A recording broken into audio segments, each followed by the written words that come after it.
Center of the Earth Cave Incident. On January 10, 1990, 3 people entered a lava cave in Hawaii for a relaxing sauna experience. The cave near Route 137 in Hawaii's Puna district was known as Nature's Underground Spa. It had hot water pools and temperatures that reached 96 degrees from ancient volcanic activity. Rodney Armour, 55 years old, was visiting with his wife Jo and friend Mauve Pfizer. The 3 arrived at the cave entrance in a natural sink dropping 11 feet from ground level. At the bottom was the entrance to what locals called the Center of the Earth Cave. The cave's entrance was immediately challenging with a narrow descending tube. You had to crawl through a tunnel with rock pressing from all sides. Once through that constriction, the cave opened up significantly into larger passages. The cave system was extensive, as large as a city block with many side passages. The heat was intense at 96 degrees with high humidity from hot water pools. Rodney, Jo, and Mauve began exploring using only flashlights with no specialized equipment. They had no ropes, helmets, backup lighting, or communication devices. At some point during exploration, Rodney became separated from his wife and Mauve. In the large cave with numerous side passages, he took a wrong turn. For Rodney, being alone in the intensely hot environment was immediately stressful. Instead of staying put and calling out, Rodney began making desperate choices. In his panicked state, he started moving deeper into the cave system. He was no longer thinking logically about navigation or safety. Each turn he took pushed him further from the main routes. The passages Rodney chose were getting narrower and more restrictive. Instead of recognizing this as a warning,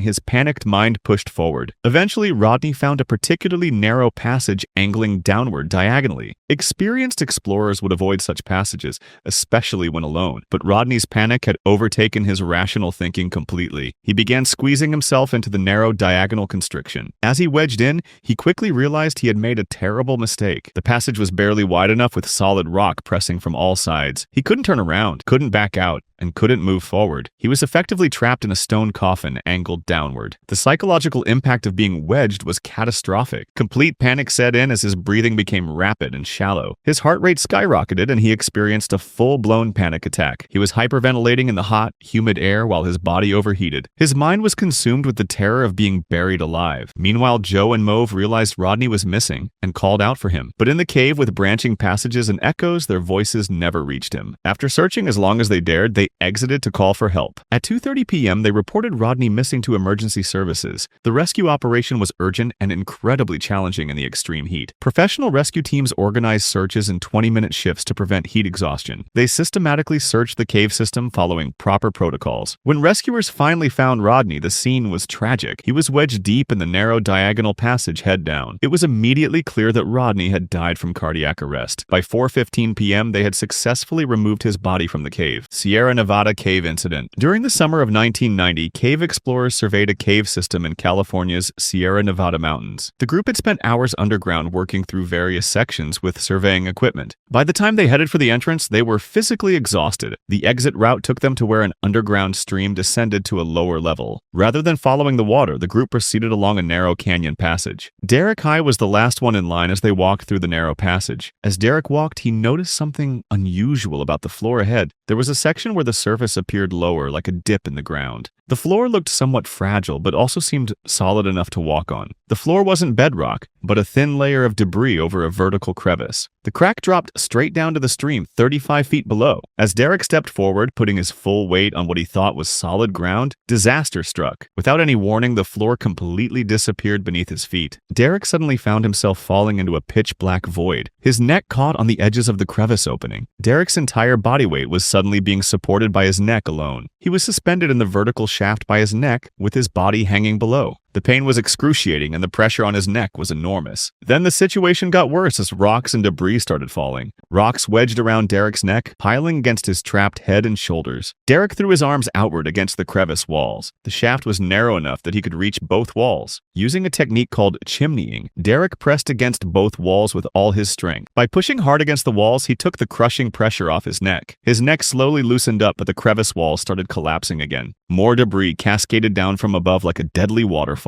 The falling debris pushed Derek downward, forcing him deeper into the shaft. Derek kept slipping further down with only his arm pressure preventing a fatal fall. Then a large piece of debris slammed into his shoulder. For a split second, he lost his grip and dropped several more feet. Derek was now 15 feet deep inside the vertical shaft. His arms were already shaking from the constant strain. Once his muscles gave out completely, he would fall to his death below. The other spelunkers heard the catastrophic collapse behind them. They found a gaping hole where solid ground should have been. When they shined lights down, they saw Derek wedged 15 feet below. His arms were visibly shaking, and it was clear he couldn't hold much longer. The group quickly retrieved rope from their equipment. When the rope reached Derek, they told him to tie it around his torso, but Derek's arms were the only thing keeping him from falling. If he released pressure to work with the rope, he would fall. He quickly released both arms and grabbed onto the rope. He plummeted a few inches, but managed to get a good grip. Through desperation and willpower, Derek looped the rope around his torso. The others told Derek to try climbing while they pulled from above, but Derek was utterly exhausted and his muscles wouldn't respond. He looked up and shook his head. They would have to pull him up. The group positioned themselves around the opening and began pulling on the count. Derek was essentially dead weight, unable to assist in his own rescue. After several minutes of intense effort, Derek's head appeared at the edge. With a final coordinated heave, Derek was hauled over the edge to solid ground. Against all odds, Derek had survived a situation that should have killed him. The group marked the dangerous crevice with clear warnings for future explorers. Empire Mine Cave Incident. On September 24, 2005, 8 researchers went to explore Empire Mine Cave in Sequoia National Park. The team included Shane Fryer, Mindy Goldberg, Dave Bunnell, and Joel Despain. They wanted to study and photograph old silver mine ruins hidden underground. Empire Mine Cave has a vertical entrance that requires ropes to get down safely. Unlike regular caves you can walk into, this one drops straight down like a deep hole. The team set up their rope systems and checked all their safety equipment carefully. Each person needed harnesses, helmets, headlamps, and special climbing gear. Shane went down first to test the ropes and make sure everything was safe. His descent went smoothly and he reached the bottom without any problems. Mindy followed Shane down the entrance pit and landed safely at the bottom. She continued past Shane's position to explore a narrow chimney passage deeper in the cave. A chimney passage is a narrow vertical space between cave walls, and you have to use your back, feet, and hands against the walls to climb up or down. Dave Bunnell, who was 53 years old and very experienced, started his descent next. His rappel down the entrance pit went perfectly according to plan. Dave reached the bottom safely and began climbing down the chimney passage where Mindy had gone. Suddenly, a large rock that had been stable for years broke loose from the cave wall. The falling rock struck Dave and pinned his backpack against the wall. The rock also trapped Dave's leg in the narrow chimney passage. Dave couldn't move freely and was stuck under the weight of the heavy stone. Using his years of caving experience, Dave stayed calm and worked to free himself. He carefully figured out how to move without causing more rocks to fall. Through strength and determination, Dave managed to escape from the rock's grip. But when Dave got free, he discovered an even bigger problem. The fallen rock had settled in a new position that completely blocked the chimney passage. Below the rock, Mindy was now trapped in the lower section of the chimney. The rock blocked her path back up and she couldn't reach her team members. The sound of the rockfall brought Joel Despain hurrying down to help. Cave rescues are very difficult because of the tight spaces and limited access. The team had to work with whatever tools and skills they had available. Dave, Shane, and Joel faced a life-or-death engineering problem. The rock blocking Mindy's escape was too heavy for one person to move, but they had to move it enough to create space for Mindy to climb out. The 3 men worked together to figure out how to move the massive rock. They used leverage and coordinated force in the confined chimney space. Moving the rock was difficult because they couldn't bring heavy equipment into the cave. They had to use human strength and basic tools available in the cave. Throughout the rescue, they talked to Mindy to keep her calm and informed. Communication was important to prevent panic and coordinate their efforts. Finally, the 3 men managed to create just enough space above the rock. The gap was very small, but it was enough for Mindy to squeeze through. Mindy had to climb up, over, and out of the tight passage very carefully. She needed precise body positioning to avoid getting stuck again. Mindy successfully squeezed through the gap and escaped to safety. The team tried to move the rock back to its original position, but the rock was too heavy and they couldn't restore the passage. The rockfall had permanently changed the cave's layout in just seconds. With everyone safely reunited, the team focused on exiting the cave. All 8 team members reached the surface safely. Merritt's Mill Pond Cave Incident. On February 15, 2012, Ed Sorensen was watching student divers train at Merritt's Mill Pond in Florida. Ed was one of Florida's most experienced cave diving instructors and rescuers. He stood at the water's edge in street clothes observing the underwater training session. Another instructor was teaching student divers in the underwater cave system. The students wore double air tanks mounted on their backs for the dive. These back-mounted tanks made the divers wider than their shoulders. Many cave divers prefer side-mounted tanks because they make you narrower in tight spaces. The training dive started normally with the instructor guiding students through underwater passages. As the group moved deeper into the cave, they came to a narrow restriction. A restriction is a tight passage where the cave walls close in significantly. When the students tried to pass through the narrow space, their tanks got stuck. The wide profile from their back-mounted tanks became wedged against the limestone walls. The students couldn't move forward and they couldn't move backward. They were completely trapped in the underwater cave passage. Panic took hold of the students as they realized they were stuck. Their rapid breathing caused air bubbles to escape quickly from their gear. The panicked movement stirred up sediment and dirt from the cave floor. The stirred-up sediment reduced visibility to 0 in the water. In these conditions, divers can't see anything even with lights. The instructor tried to help the trapped students but couldn't find them in the murky water. Faced with students he couldn't locate, the instructor made the critical decision to surface. He broke through the water surface and immediately shouted for help. Ed Sorensen recognized the emergency right away despite being in street clothes. His years of cave rescue experience taught him that time was the most critical factor. Every minute that passed meant the trapped divers were using more air. Without hesitation, Ed began rapidly changing from street clothes into diving gear. Within just a few minutes, Ed had his equipment ready and entered the water. He descended into the cave system where visibility was still 0 from the sediment. In these dark conditions, Ed had to rely on touch and his knowledge of the cave. For 15 minutes, Ed methodically searched the underwater passages for the students. He used systematic search techniques to cover areas where they might be trapped. Then, in the silent underwater world, Ed heard a sound that gave him hope. Following the sound through the dark water, Ed located one of the trapped students. Rescuing trapped cave divers requires careful work to avoid making things worse. Ed had to figure out how to free the student whose gear was wedged in the rocks. After successfully freeing the first student, Ed took him to a safe location. He calmed the student down and told him to wait in the safer area. Ed then returned to search for the second trapped student.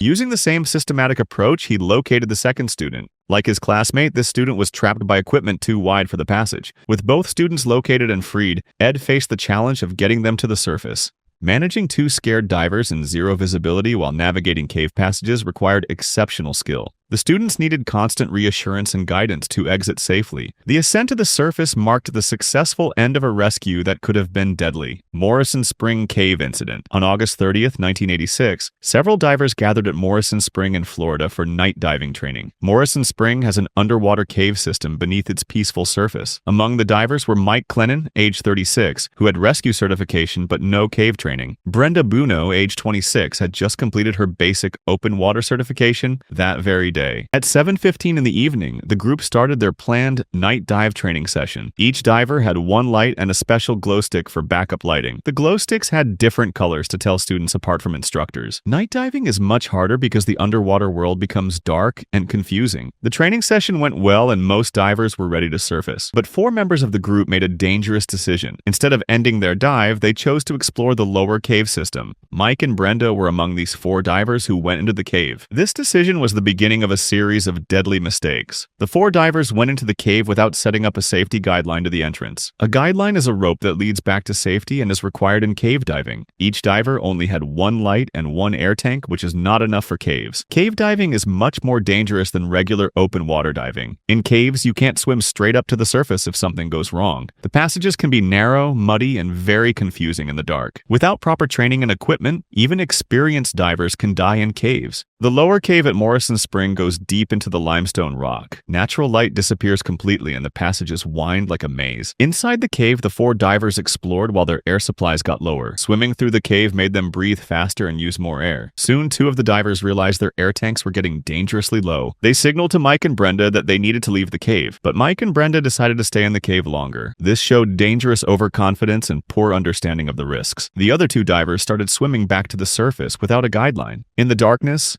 finding the correct path to the exit became very difficult. Their lights showed limestone walls, but nothing looked familiar. The psychological pressure of being lost underwater while air runs out is terrible. After several scary minutes, the 2 divers found the exit and surfaced safely. They reached the surface at about 8:40 in the evening. Back inside the cave, Mike and Brenda continued exploring. They didn't realize they were gambling their lives in the dangerous cave. Mike's rescue training was for open water, not underwater caves. Brenda had only basic diving skills from getting certified that same day. They had planned to turn turn back when their air reached 500 psi pressure, but proper cave diving requires much more conservative air management. As minutes passed, both divers used up their air supplies. Other divers above water became worried about their long absence. Just 5 to 10 minutes after the survivors surfaced, rescue divers went down. They searched the dark cave with their lights looking for signs of Mike and Brenda. The discovery came quickly, but it was too late to help. Brenda was found against the ceiling of the cave, motionless. Mike was found on the floor of the same chamber, also still. Both divers still wore their masks, but their breathing regulators had come loose. No lights were working, and the glow sticks were too dim to see anything. The complete darkness had made navigation impossible and caused panic. Rescue divers brought both bodies to the surface as quickly as possible. CPR was immediately given to both divers at the surface. They were rushed to a nearby hospital for emergency treatment, but the damage from being without oxygen underwater was already done. Both Mike Clennon and Brenda Buno were pronounced dead at the hospital.